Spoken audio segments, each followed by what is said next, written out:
ټرمپ ویلي چې ښایي اسلام آباد ته سفر وکړي، خو د هغه د خبرو هیڅ ټاکلی حد نه وي او زیاتره وخت خطرناکې ډوزې او ګاډۍ پاسوي. هره ورځ یو نوی بیان. خو په وروستیو ورځو کې د جګړې په اړه د هغه په څرګندونو کې یو ډول چل ول ښکاري. څو ځله یې ویلي چې د ایران سره جګړه د پای ته د رسېدو په درشل کې ده. عجیبه دا ده چې همغه لوری چې پر ایران یو طرفه برید کړی اوس تر ټولو ډیر د جګړې د ختمېدو خبرې کوي.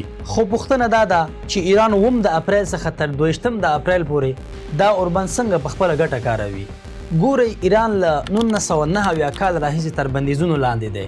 4 لسیزې دا فشارونه زغملي دي. خو اوس که وګورو، همدا ایران یوازې په یوه میاشت کې د امریکا تر ټولو ځواکمن مشران 2 ځله دې ته اړ کړل چې د خبرو لپاره د دې سیمې ته راشي، او هغه هم د ایران په شرایطو. دا صحنه د حیرانتیا وړ ده، داسې چې یو انسان ساه بنده کړي او یوازې وګوري. ټرمپ چې د اپریل په 9 د ایران د تمدن د ختمولو ګواښ کوه، اوس تصور وکړئ چې په اسلام آباد کې له ایران سره د خبرو لپاره ناست وي. دا فکر خپله د خندا وړ دی. خپله ګواښ کوي، خپله اوربند اعلانوي او بیا خپله د تړون لپاره سفر کوي. خو پوښتنه دا ده، له ایران څخه به څوک راځي؟ همغه ټیم چې مخکې اسلام آباد ته تللی و، که به د ایران ولسمشر په خپله راځي او که به د امریکا ولسمشر هلته د ایران د بهرنیو چارو له وزیر او د پارلمان له مشر سره خبرې کوي. دا ټول د پروتوکول خبرې دي، خو اصلي کیسه تر دې ډیره ژوره ده. ایران مخکې هم د خپل اټومي پروګرام په اړه د امریکا ځینې شرطونه منلي وو. د عمان د بهرنیو چارو وزیر ویلي وو ایران چمتو شوی چې ډیر امتیازات ورکړي. حتی دا یې هم منلې وه چې د یورانیمو د غني کولو کچه زیاته نه کړي. خو بیا هم ټرمپ خوشحاله نه شو. نو بیا هم سوال داسې پیدا کیږي، آیا ایران داسې څه نوې ژمنه ورکړې چې ټرمپ غواړي په بیړه اسلام آباد ته ولاړ شي او تړون لاسلیک کړي؟ ګورئ، د پاکستان د پوځ مشر عاصم منیر تهران ته لاړ او یوازې عادي لیدنه یې ونه کړې، هغه د IRGC یعنی سپاه پاسداران مرکزی دفتر ته لاړ. هغه اداره چې د ایران تر حکومت هم ډیره ځواکمنه بلل کیږي. هلته یې له لوړپوړو قمندانانو سره خبرې وکړې. دا عادي خبره نه ده. دا ښایي چې عاصم منیر غواړي د ایران ټول ځواکمن اړخونه قانع کړي، یا دا چې ایران پر پاکستان دومره باور کړی چې خپل تر ټولو حساس مرکز ته د ورتګ اجازه ورکړې ده. سربیره پر دې عاصم منیر د ایران له ولسمشر، د پارلمان له مشر او د بهرنیو چارو له وزیر سره هم ولیدل. خو دلته یو ډیره مهمه پوښتنه دا ده چې آیا عاصم منیر ایران دې ته راضي کړی چې له خپل اټومي پروګرام شاته شي، یا دا چې ټرمپ بیا هم یوازې تشې خبرې کوي؟ ځینې اټکلونه دا دي چې ایران به خپل غني شوي یورانیم امریکا ته وسپاري او بیا به هیڅکله اټومي وسله جوړه نه کړي.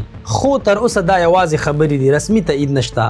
د امریکایي رسنیو له مخې امریکا غواړي ایران لږ تر لږه 20 کاله د یورانیمو غني کول بند کړي، خو ایران وایي موږ تر 15 کلونو زیات دا شرط نشو منلی، او ټرمپ بیا سخت دریځ نیولی، یا به ایران د تل لپاره دا پروګرام بندوي او یا به هیڅ تړون نه کیږي.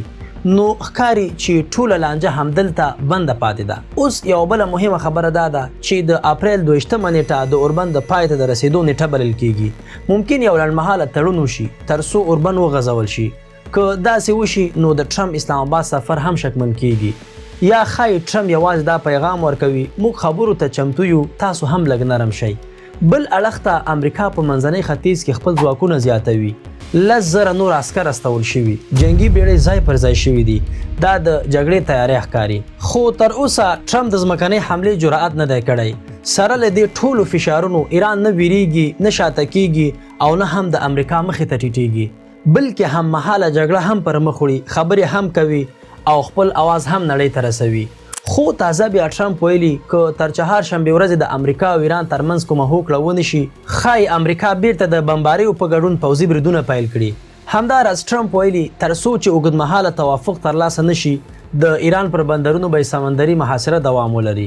خو په ورته وخت کې بیا د ایران د پارلمان مشر محمد باقر قالیباف ویلي د امریکا ولسمشر خپل وروستیو څرګندونو کې 7 ادعاوې کړي، خو ټول یې دروغ او یا هیڅ حقیقت نه لري. قالیباف پر خپل ایکس پاڼه لیکلي امریکا به پر خپلو دروغجنو څرګندونو سره نه په جګړه کې بریالی شي او نه به هم د مذاکرې له لارې کومې پایلې ته ورسیږي. د ایران پارلمان مشر د هرمز تنګي له لارې تګ راتګ د ټاکل شوو لارو له مخې او د ایران په اجازه بللی او ویلي دي دا چې تنګی پرانیستی وي که تړلی دا پریکړه به د میدان شرایط ټاکي نه ټولنیزې شبکې. او یو ځل تازه بیا د شنبې په ورځ د ایران پوځي چارواکو اعلان کړی چې د امریکا له لورې د سمندري محاصرې د دوام په غبرګون کې بیرته پر هرمز تنګي محدودیتونه عملي کړي دي. د یاد هیواد پوځي چارواکو په خبره چې دا پریکړه د امریکا له لورې پرله پسې توګه د ژمنو ماتولو له امله شوې او ټینګار یې کړی چې دغه مهم سمندري مسیر یو ځل بیا د ایران تر کلک مدیریت او کنټرول لاندې راغلی دی. خو د دې ترڅنګ 2016 کال د اپریل په نیمایي کې په سیمه کې د یوې نوې امنیتي چوکاټ په اړه مهمې خبرې روانې دي. د انټالیا د ډیپلوماسۍ فورم په څنډه کې د ترکیې، پاکستان، سعودي عربستان او مصر د بهرنیو چارو وزیران د یوې داسې امنیتي بلاک جوړولو لپاره په خبرو اترو بوخت دي چې د سیمهیز امنیت، سمندري امنیت او د دفاعي همکاریو د پیاوړتیا لپاره کار وکړي. راپورونه ښایي چې دا بلاک کیدای شي د یو اجتماعي دفاع سیستم ولري چیرې چې پر یوه غړي برید د ټولو غړو په وړاندې برید ګڼل کیږي. پاکستان چې د اټومي وسلو خاوند دی د دې نوې ستراتیژیک اتحاد په مرکز کې لیدل کیږي او سعودي عربستان د مالی ځواک او ترکیه د دفاعي صنعت ترڅنګ د یو مهم نظامی ځواک په توګه رول لوبوي. د ایران او اسرائیلو ترمنځ د جګړې او امریکا د اغیز کمیدو په نتیجه کې دا هیوادونه غواړي چې د لودیز یعنی متحده ایالاتو پر ځای پر خپلو کې د امنیتي تضمینونو پر بنسټ یو نوی بلاک جوړ کړي. دا د درېیمې کچې لوړپوړو غونډه ده چې د مارچ او اپریل په میاشت کې په ریاض، اسلام آباد او د ترکیې په انټالیا کې د دې موضوع د نهایی کولو لپاره ترسره شوې ده. دا د اسلامي نړۍ په کچه یو له تر ټولو مهمو دفاعي بدلونونو څخه ګڼل کیږي چې د سیمې په قدرتونو کې د پای وړ بدلون راوستلی شي.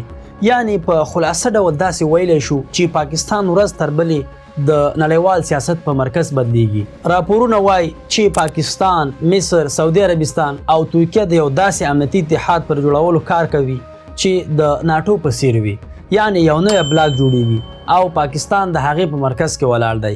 همداراز یو ځل بیا ډونالډ ټرمپ د پاکستان ستاینه کړې ده، یعنی هغه د شهباز شریف تعریف کړی او د عاصم منیر ستاینه یې کړې او شهباز شریف هم په ښکاره ډول د هغه مننه کړې ده. دا یوازې یو ټویټ نه دی، دا د نړیوال سیاست یو واضح سیګنال دی. ترڅنګ کله چې یونایټډ عربي امارات پر پاکستان فشار راوړ چې قرض بیرته ورکړي نو سمدستي سعودي عربستان میدان ته راودانګل او پاکستان سره د 3 میلیارډ ډالرو ملاتړ ژمنه وکړه او همدا اوس راپورونه وایي چې IMF پاکستان ته 1.2 میلیارډ ډالر نور قرض هم منظور کړی دی.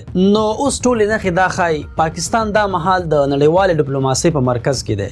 نړۍ ورته غوږ نیسي، ستر ځواکونه ورسره اړیکې ټینګوي او امریکا هم د ایران د جګړې په موضوع کې پر پاکستان تکیه پیل کړي. اوس حالات داسې شوی پاکستان د خبرو د تګ راتګ لار جوړوي، پیغامونه له یوې خوا بلې خوا ته رسوي. خو یو مهم ټکی دا دی پاکستان تصمیم نیونکی نه دی، یوازې منځګړی دی. مهمه خبره دا ده چې ایران به هیڅکله پریکړه د پاکستان په لاس ونه مني او نه امریکا پاکستان ته دا صلاحیت ورکوي. یعنی رول شته خو واک محدود دی. خو د کارپوهانو په وینا که دا روانې خبرې بریالی شي نو د پاکستان نړیواله څیره به په بېساري ډول لوړه شي، اقتصادي مرستې به زیاتې شي او سیاسي وزن به یې څو چنده لوړ شي. اما که دا خبرې ناکامې شي او جګړه بیرته پیل شي لکه څنګه چې مخکې د دوحې او جنیوا خبرو وروسته وشول نو پاکستان به تر سخت فشار لاندې راشي، امنیتي او سیاسي ستونزې به زیاتې شي. لکه څنګه چې یو مشهور امریکایي سیاستوال ویلي د امریکا دښمني خطرناکه ده خو د امریکا دوستي تر هغې هم خطرناکه ده. نو دا جمله نن د پاکستان لپاره یو مهم خبرداری دی.